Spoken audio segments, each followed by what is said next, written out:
Notre métier, c'est le service et le sourire. Énorme succès pour la 20e course des garçons de café. Réunis devant le Brazza du boulevard Gambetta, les 194 participants se préparent. Distribution du plateau faite à chacun de récupérer le contenu des bouteilles et des verres remplis de liquide. Mission parcourir presque 2 km dans les rues de Calais sans rien renverser. Autant dire qu'il vaut mieux un bon physique et surtout un bon équilibre. Mais pour certains, cela semble bien mal parti.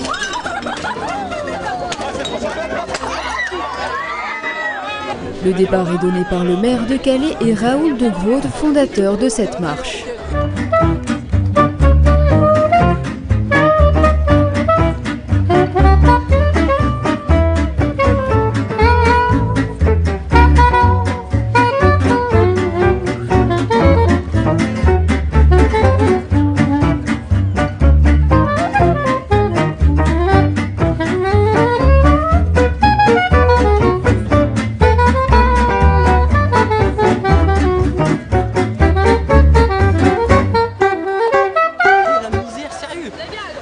Le parcours promet d'être long et difficile. Direction le théâtre, puis Saint-Pierre, la Nation, retour par les boulevards jusqu'à la mairie, puis arrivée au casino rue Royale. Une course, mais attention, le facteur temps n'est pas synonyme de victoire.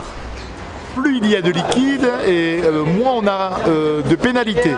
Si on perd une pénalité, on a 10 points en moins. Une bouteille, on a 10 points en moins. Si on perd du centilitre, on a 10 points en moins. Voilà, c'est fait au fur et à mesure. Des fois, on peut arriver premier et pas être sûr d'être le premier, étant donné que le liquide est très important dans le comptage.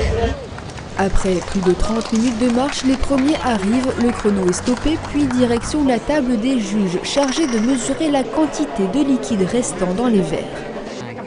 47.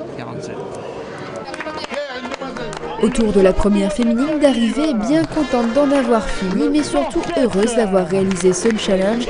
Elle arrive pour la seconde fois, première de cette course dans sa catégorie.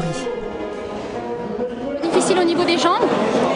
Manque d'endurance, hein, évidemment, si on pouvait faire du sport assez souvent. Mais sinon, le vent, ça a été un ennemi assez féroce.